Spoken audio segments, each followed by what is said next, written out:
रघुना डली है दे रघुना डली है रंगावा डली है भतार हो होली भरल हंगे में डुबकी लगाई है सखी रे रजऊ हमार हो रघुना डली है दे रघुना डली है रंगावा डली है भतार हो डीजे मनीष रक्सौल रघुना डली है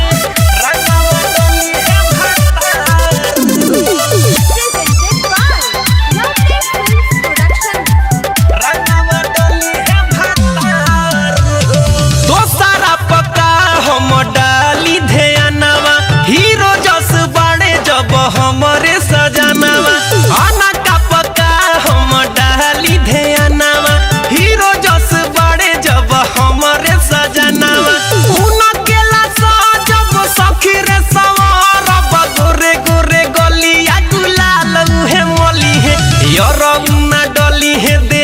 रघुना डली है रंगावा डली है भतार हो होली भरल हंगे में डुबकी लगई है सखी रे रजऊ हमार हो रघुना डली है दे रघुना डली है रंगावा डली है भतार हो रघुना डली है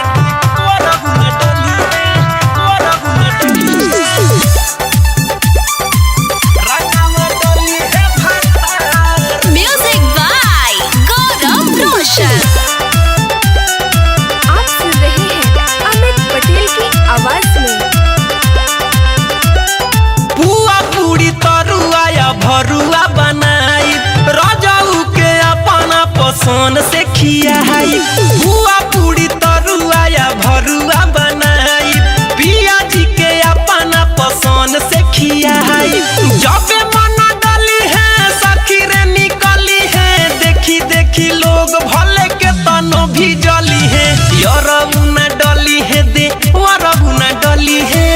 रंगावा डली है भतार हो होली भरल हंगे में डुबकी लगई है सखी रे रजऊ हमार हो रघुना डली है दे रघुना डली है रंगावा डली है भतार हो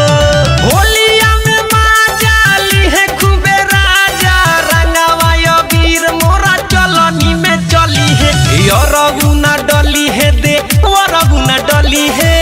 रंगावा डली है भतार हो